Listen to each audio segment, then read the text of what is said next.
sector. There was a big question, and you may find that a small section of Indian workforce is getting regular income. Only the small section of the workforce is getting regular incomes, and otherwise, if you'll see, rest of the workers are not getting their regular incomes. And if you'll see that the government through its labor laws enable them to protect their rights in various ways. So government has already made some labor laws to protect the workers, and this section of workforce forms trade unions. So the workers who are given these rights to be judged through labor laws, then they are having this good this strategy of making trade unions.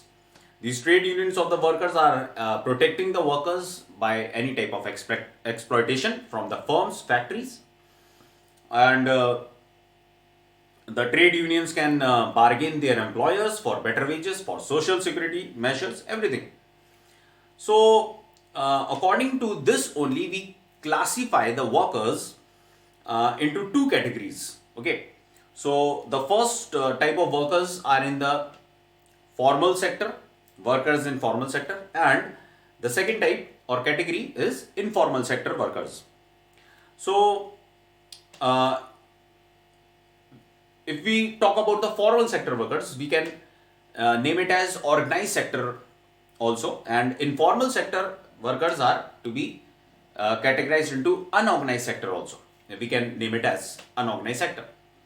So all the public sector establishments as well as private sector establishments, okay, public sector as well as private sector establishments which employ about 10 hired workers or more, they are called to be formal sector establishments.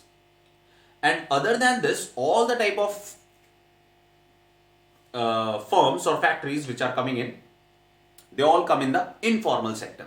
So the informal sector includes all those type of farmers, millions of farmers, and agricultural laborers, owners of small enterprises, people working in those enterprises, self-employed, who have no any hired workers, they are all coming in the informal sector. So those who are working in formal sector, they enjoy all the type of social security benefits. But in the informal sector, the workers are not getting these type of social security benefits, and they earn more than those in the informal sector. We can see here that the formal sector workers are earning more than those of informal sector workers. They are earning more, and according to the development planning envisage that as the economy grows, more and more workers would become formal sector workers. As I have already told you, it is estimated that if more and more our economic development is taking place in the country, then the informal sector will be easily be dwindled, or it will go on, it will finish off this informal sector, and those informal sector will be easily slowly gradually will be turned into formal sector. And but what has happened in India? Look at the following chart, which gives the distribution of workforce in formal and informal sectors. So in section 7.2 we have learned, so according to the total workforce of India, 2011 to 12, 473 million workers are there in our country, India. Out of these, 30 million workers are in the formal sector. And if we take out the percentage of this 30 million workers out of 473 million workers are in the formal sector, it means that only 6% of the workers are in the formal sector. You can see such a less proportion of the people are there in the formal sector who enjoy social security benefits, good salaries, other social benefits, and rest are 94% which are found to be in the informal sector. You can see that such a high proportion of people are there in the informal sector. And out of 30 million formal sector workers, only 6 million are women, which means only 21% are women out of 30 million. This means that women are found to be in the formal sector very in a less proportion.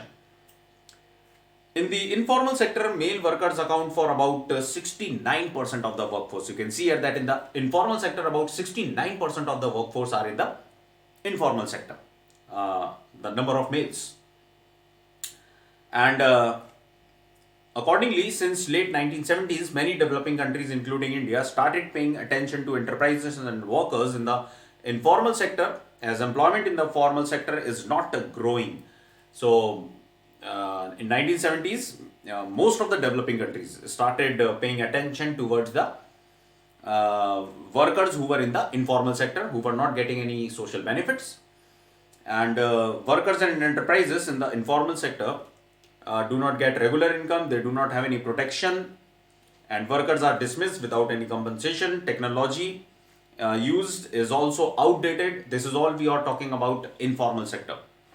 And workers of this sector live in slums or squatters. Okay. So, of late, owing to the efforts of the Indian Labour Organization, the Indian government has initiated the modernization of informal sector enterprises and provision of social security measures to informal sector workers. So, you can see here that Indian government has initiated some modernization of informal sector enterprises, so that the informal sector also should be easily, slowly, gradually maybe turned into formal sector. Therefore, some modernization was going to be introduced by our government of India to improve this informal sector workers.